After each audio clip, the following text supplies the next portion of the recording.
street papa ndaiona video raProphet Michael Sello machidedzera kana pane musikana wandakambokisa ndopi ndinomupa 10,000 pandakataura kuti inini warume kubva nditange chechi kunobata zuva ranhasi kwete kuti ndauzvindundumbanza but pafeya chaipo kubva nditange chechi kupanata zuva ranhasi ndakagara ndakati ta muno nekasutu keredha handina musikana panyika wandakarara naye ndopi mfese Sello, Prophet Michael Sello. fese yake kabuda so fese yake inoonekera so andorwa mucheka cheka Chena chaizvo. asa ana musikana wambokisa anga ndakaisa ma-airpods chechi yake ngaimuchenjerera. What I can advise him is ngaparidzire vanhu kuti Mwari vakatidana but we are human. Zvitete zvitema vai vatinoona pamastage vachibva vabheja kuti inini mukadzi wangu ndiye baba wakadzi wangu the Prophet Makandiwa. Prophet Makandiwa vanopapa wemudzwe wemuode wemunzwe. The Prophet Makandiwa, I remember one of the sermon I think power anniversary or something you were saying kuti kubva ndiri jaya ndiye yega mudzimai wangu uye arapo.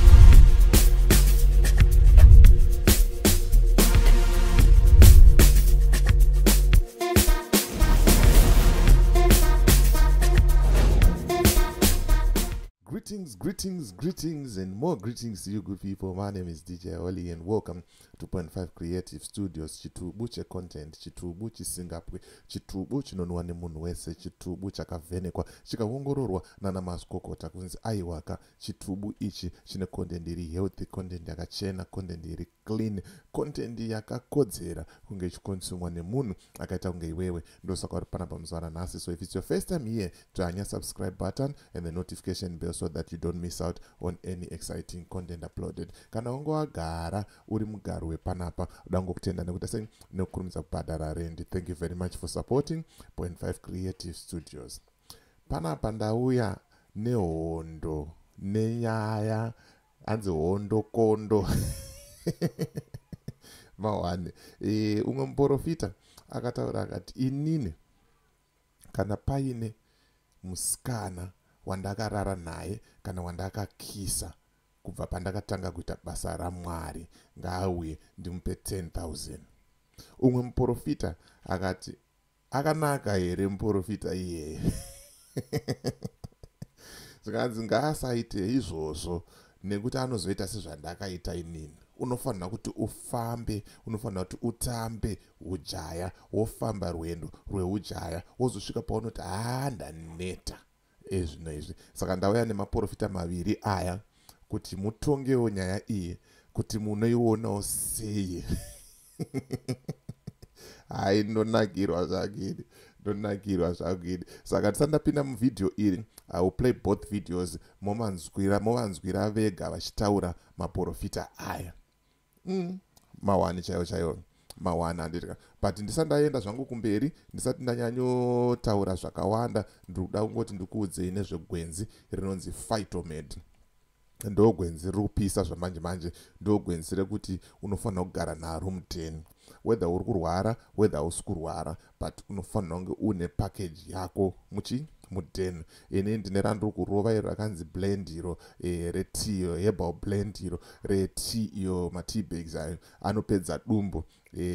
Very soon muchandiona ndenda kutorokawo ndakutofambawo neflat tummy very soon. You will see my pictures ku beach ndakutoita sei ndakutopisa zvekudaro. But nyaya iri kuitika ndeyekuti pane vasikana ava, one ari muSouth Africa, the other one ari muZimbabwe. Saka iwe kana uri kuZimbabwe bata nhamba idzo dzakanzi Zimbabwe idzo +263 wotaura nemusikana anonzi Nyari.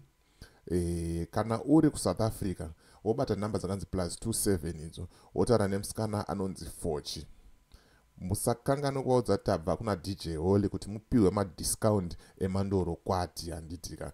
And then ndi mufana wangu wandogara ndichichema naye, mufana wangu ari kurova gospel yemandiriri, gospel yemandoro kwati handei kuchannel kwake anonzi Bande Rhythms. Kuna vanoteerera Star FM music yake iri kurira paStar FM ipapo handitika, but hande tinosapota YouTube channel yake handitika, nekuti ndiye munhu wacho zvamanje manje ari kurova gospel yemandoro kwati, gospel inonakidza kupfuura yani yababa Harare handitika. According to me, musazondipinza pamawani nani nababa Harare handitika. Right, rega tipinde muvideo tizvionere tega, tizvionere pamhino sefodya, tizvinzwire tega kuti zviri kunzii nemuprofita, hanzi mukuru wemaprofita enhema Passion Java tinaye panapa muzuva ranhasi. Vanozoda kuona the full interview, you can go there, munoona an exclusive podcast with Passion Java paZigo. Ndo pane nyaya yaPassion Java but ini ndangotora padiki pandiri kuda, pane muto, pane nyaya yangu handitika. Let's play tinzwe kuti zvakamira sei apo. Tiri baba ndaiona vhidhiyo raProfit Michael Sello machidedzera kana paine musikana wandakambokisa ndopi ndinomupa 10,000. Pandakataura kuti inini warume kubva nditange chechi kunobata zuva ranhasi, kwete kuti ndauzvindundumbanza, but pafeya chaipo kubva nditange chechi kupanata zuva ranhasi ndakagara ndakati ta muno nekasutu keredha. Handina musikana panyika wandakarara naye kubva nditange basa remweya kubva kusvika kunobata zuva ranhasi. Saka ndakataura kuti muchechi munomesa handina musikana wandakarara naye. Saka yumwe comment ikati ko kusiri kuchechi. Ndikati iri dzenge iri akomana. Kwanditi kana ndikutoti muchechi hamuna, zvikutoreva kuti ndikutoti hamuna nekwezeka. Ndinganoungudza kunze uku ndichisiya zvakatetepa zvemuchechi. Ini nangu ndine mubvunzo ipapo, of course havana musikana wavatu kuti vakarara naye, komukomana hakungobvunzawo, komukomana, koamai, kogogo.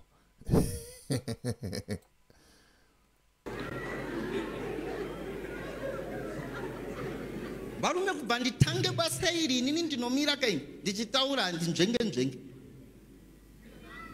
panyika pano. Muchechi yamunoona yese kubva itange kubva zuva rekutanga kuti 1 kunobata zuva ranhasi inova 7 Saturday 7 September 2024. Hatina musikana wandakarara naye kana ukisa.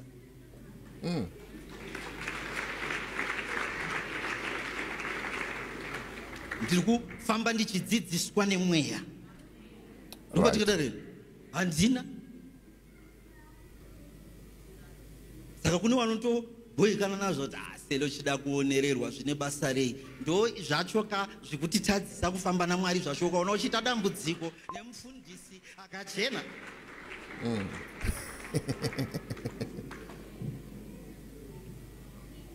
Varume handita panyika pano handisi kufamba mugwaro iroro nemuchechi munhu kunobata nhasi.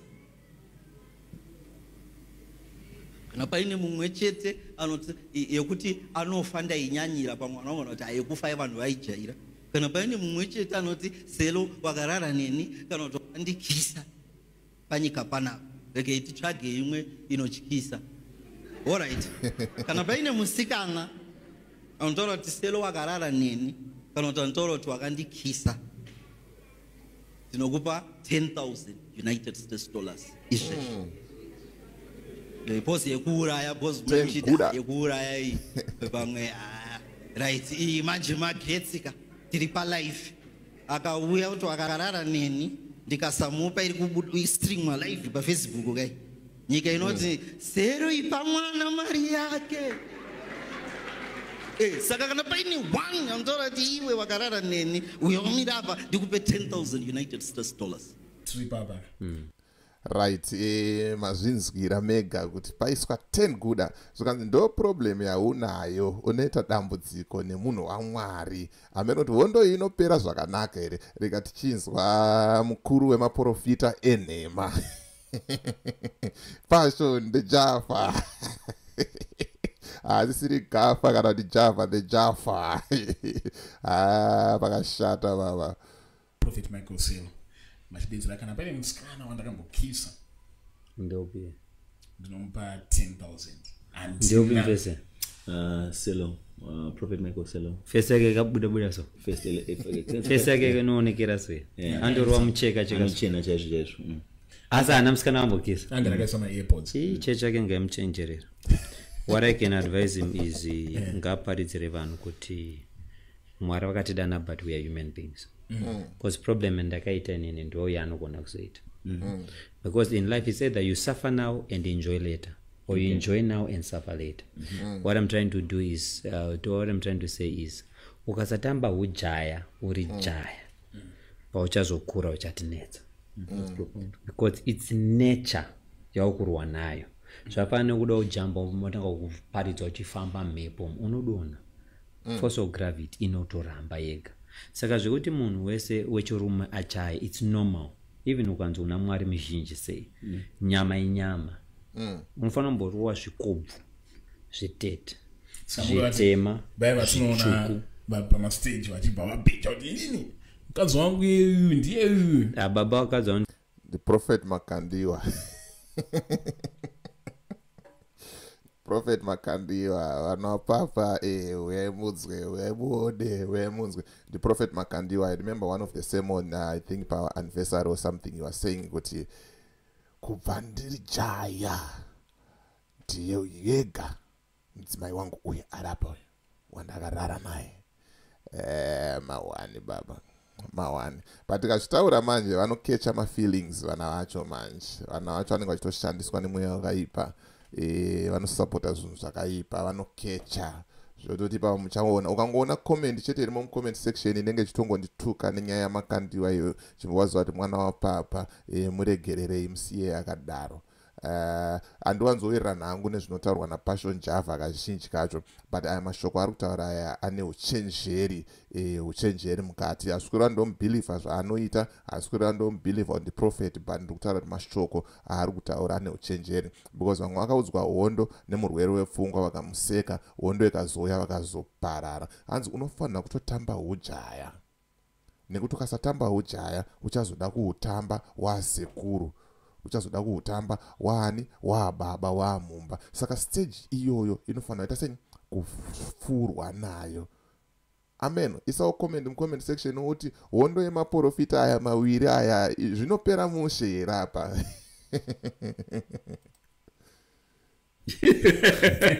ani bada kanyama kanetsa muchechi otomuswa nemukadzi kumbo osvika uchechi wada kuzviita chibaba mukadzi achikutonga utena. But it's nature. Munhu wechirume mwakavhunza vane mukadzi achida kuti vapindure but mwakavhunza semunhu wechirume kuti muupenyu hwenyu hwese makangangura munhu wani. Musavhunza ndidi kutukwa panapa iwo uri munhu vakanyarara vanobudikira rikatisenda iwo uri munhu wechirume ndendati muprofita nhema ndakati wakashaya vasikana ndarika 10 or 20 because it's obvious, it's nature. Saka profita kada wabuda uchite mupenyu wangu ndakisa munhu wani ka chinoonetsa ndechekuti vanhu vakambodona sesu handitika vakasangana nemajazira yaka takuziva kuti uyu ndisatani. But murume akabvisiwa hembe nekaslay queen muofisi ka anogona kutadza kukunda meso because anambobvira akarwa hondo yacho. So you can't break over a victory yehondo yausina kurwa. You can only win obva wazobuda netestimony yekuti masatani akauya ndinokunda because you have the experience yekukunda. But you can't be saying ausati wakambokiswa nebhebiwo kana kumbo muneza pamwe pacho unochiparidza somukadzi anodai so akanaka unozoona kamuline kakadaiso kuri pameri pechechi zvinoitika zve pamwe asati asvike mulevel iko kana dzimwe nzvimbo dzatoparidza so pane pamwe kuti iye asiri kutokutsvaga iwe wega unongona right. Register company kana uri kuSouth Africa une kabhizimusi kako kauri kuita aiwa kakanofanira kunge kane mapepa, kanofanira kunge kakarongeka. Handitika ndo patiri kuti register company yako munzvimbo yeSouth Africa. Wapedza kudaro wombo wavhurirwa bank account. Handitika kuti zvese izvi zviitike izvi zvinoda mukomana anonzi Owen. So bata Owen panamba idzo dziri pascreen idzo ndiye munhu wacho ari kuita zvinhu zvamanje manje okuregistera company omba akuvhurira an account yeFNB plan B zvinhu zvako zvaita sei zvazvarongeka handitika even kana wakutumirawo maaccount number unotumirawo maaccount number ane chii ane zita rako rekambani handitika wopiwawo mari chii zvakanaka zviri legit ameno munoiona sei nyaya iri panapa iyi munoitongawo sei nyaya yemaprofita maviri aya umwe ari kuti handina kumbobvira ndakadaro umwe ari kuti aiwaka haudaro pane vanhu unozotinetsa mangwana unofanira kutongwarirwa nechechi yako kana uchidaro ndambotaura kuti pashona handitombomutende zvekutodaro but apa ataurawo mashoko ane uchenjeri ende mawanda ndikandegedze kutaura zvakawanda handitika ndegedze kutaura zvakawanda but ndonya yanga ndikufamba nayo zvamanje manje as for me DJ Wally and the rest of the crew behind the scenes tikuti it's bye for now ngasangane muvidhio rinotevera.